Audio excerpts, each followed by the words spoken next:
मागील 4 ते 5 दिवसांपासून अमरावती जिल्ह्यामध्ये पावसाची संततधार सुरू आहे। या पावसामुळे पिकांना एकीकडे नवसंजी मिळाली असली तरी दुसरीकडे मात्र या पावसामुळे जे आहे ते पिकांचं मोठ्या प्रमाणावर नुकसान झालेलं आहे।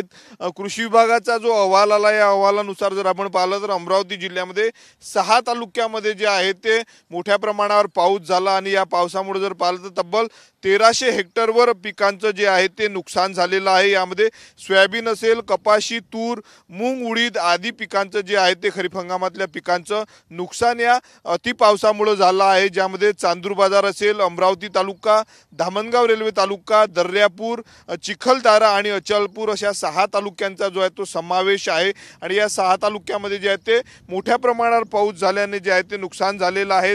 पाहायला गेलं तर जवळपास 430 हेक्टरवरील शेत जमीन जी आहे ते या पुरामुळे रखडून गेलेली आहेत।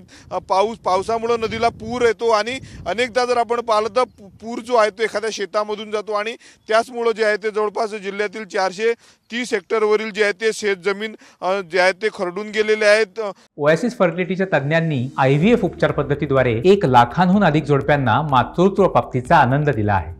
मोफत अपॉइंटमेंट बुक करण्यासाठी आजच संपर्क साधा। अमरावती तालुक्यात जर आपण पाहिलं तर 89 हेक्टरवर नुकसान झालेलं आहे। धामणगाव रेल्वेमध्ये 50 हेक्टरवर, तिकडे चिखलदऱ्यामध्ये जर आपण पाहिलं तर 20 हेक्टरवर नुकसान झालेलं आहे। चांदूर बाजार तालुक्यात जर आपण पाहिलं तर 46 हेक्टरचा समावेश आहे।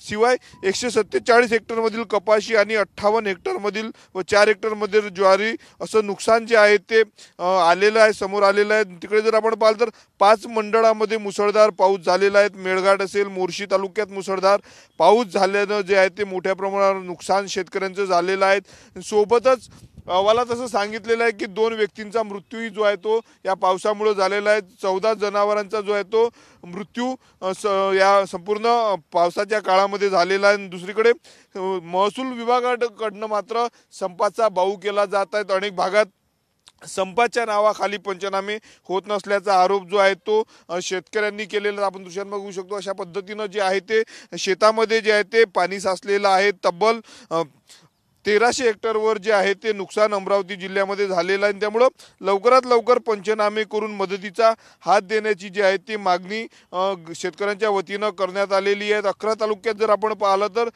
62 घरांची देखील पडझड जी आहे ते अमरावती जिल्ह्यामध्ये झाल्याचं आपल्याला पाहायला मिळतं। त्यामुळे ज्या ठिकाणी नुकसान पावसामुळे झालेलं आहे त्या ठिकाणी महसूल विभागाने, कृषी विभागाने संयुक्तपणे जे आहे ते पंचनामे करून तात्काळ मदत दिली पाहिजे अशी मागणी जी आहे ती शेतकऱ्यांच्या वतीनं करण्यात येत आहे। कॅमेरामन अनिकेत दहातोंडेसह मी स्वप्नील उमाप, TV9 मराठी, अमरावती।